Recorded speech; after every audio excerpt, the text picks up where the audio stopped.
Deuteronomy 4. Hear now these commands, O Israel. Walk in his ways and live. We shall obey his voice. So now, Israel, give heed to the statutes and ordinances that I am teaching you to observe, so that you may live to enter and occupy the land that the Lord, the God of your ancestors, is giving you. You must neither add anything to what I command you, nor take away anything from it, but keep the commandments of the Lord your God, with which I am charging you. You have seen for yourselves what the Lord did with regard to the Baal of Peor, how the Lord your God destroyed from among you everyone who followed the Baal of Peor, while those of you who held fast to the Lord your God are all alive today. See, just as the Lord my God has charged me, I now teach you statutes and ordinances for you to observe in the land that you are about to enter and occupy. You must observe them diligently, for this will show your wisdom and discernment to the peoples, who, when they hear all these statutes, will say, Surely this great nation is a wise and discerning people. For what other great nation has a God so near to it as the Lord our God is whenever we call to him? And what other great nation has statutes and ordinances as just as this entire law that I am setting before you today? But take care and watch yourselves closely, so as neither to forget the things that your eyes have seen, nor to let them slip from your mind all the days of your life. Make them known to your children and your children's children, how you once stood before the Lord your God at Horeb, when the Lord said to me, Assemble the people for me, and I will let them hear my words, so that they may learn to fear me as long as they live on the earth, and may teach their children so.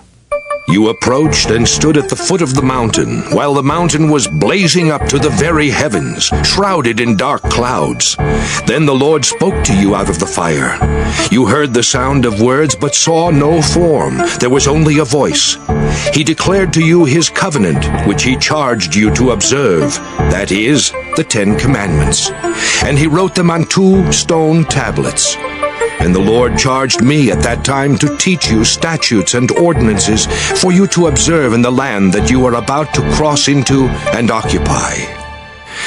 Since you saw no form when the Lord spoke to you at Horeb out of the fire, take care and watch yourselves closely, so that you do not act corruptly by making an idol for yourselves in the form of any figure, the likeness of male or female, the likeness of any animal that is on the earth, the likeness of any winged bird that flies in the air, the likeness of anything that creeps on the ground, the likeness of any fish that is in the water under the earth. And when you look up to the heavens and see the sun, the moon, and the stars, all the host of heaven, do not be led astray and bow down to them and serve them, things that the Lord your God has allotted to all the peoples everywhere under heaven. But the Lord has taken you and brought you out of the iron smelter, out of Egypt, to become a people of his very own possession, as you are now.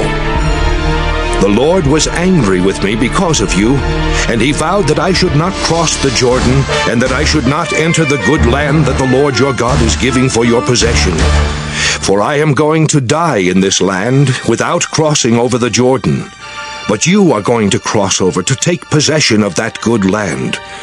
So be careful not to forget the covenant that the Lord your God made with you, and not to make for yourselves an idol in the form of anything that the Lord your God has forbidden you. For the Lord your God is a devouring fire, a jealous God. When you have had children and children's children, and become complacent in the land, if you act corruptly by making an idol in the form of anything, thus doing what is evil in the sight of the Lord your God, and provoking him to anger, I call heaven and earth to witness against you today that you will soon utterly perish from the land that you are crossing the Jordan to occupy. You will not live long on it, but will be utterly destroyed. The Lord will scatter you among the peoples. Only a few of you will be left among the nations where the Lord will lead you. There you will serve other gods made by human hands, objects of wood and stone that neither see nor hear, nor eat nor smell. From there you will seek the Lord your God, and you will find him if you search after him with all your heart and soul. In your distress, when all these things have happened to you in time to come, you will return to the Lord your God and heed him. Because the Lord your God is a merciful God, he will neither abandon you nor destroy you. He will not forget the covenant with your ancestors that he swore to them.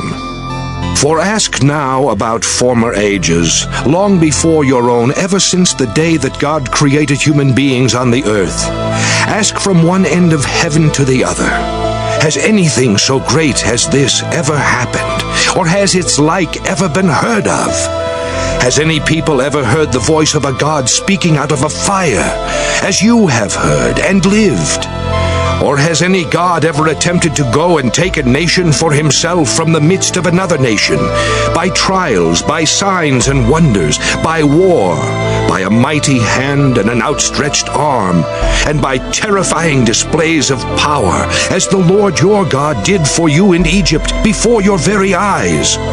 To you it was shown so that you would acknowledge that the Lord is God. There is no other besides him. From heaven he made you hear his voice to discipline you. On earth he showed you his great fire while you heard his words coming out of the fire. And because he loved your ancestors, he chose their descendants after them. He brought you out of Egypt with his own presence, by his great power, driving out before you nations greater and mightier than yourselves, to bring you in, giving you their land for a possession, as it is still today.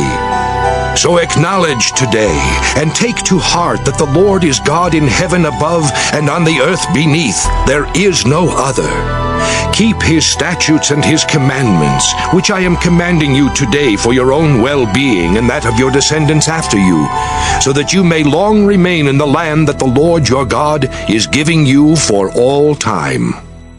Then Moses set apart on the east side of the Jordan 3 cities, to which a homicide could flee, someone who unintentionally kills another person, the two not having been at enmity before. The homicide could flee to one of these cities and live: Bezer in the wilderness on the tableland belonging to the Reubenites, Ramoth in Gilead belonging to the Gadites, and Golan in Bashan belonging to the Manassites. This is the law that Moses set before the Israelites. These are the decrees and the statutes and ordinances that Moses spoke to the Israelites when they had come out of Egypt, beyond the Jordan in the valley opposite Beth Peor, in the land of King Sihon of the Amorites, who reigned at Heshbon, whom Moses and the Israelites defeated when they came out of Egypt.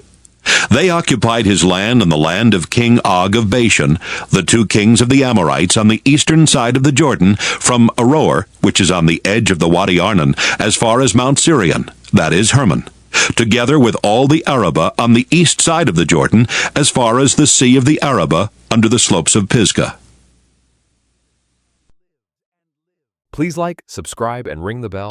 Let every notification bring you closer to Jesus.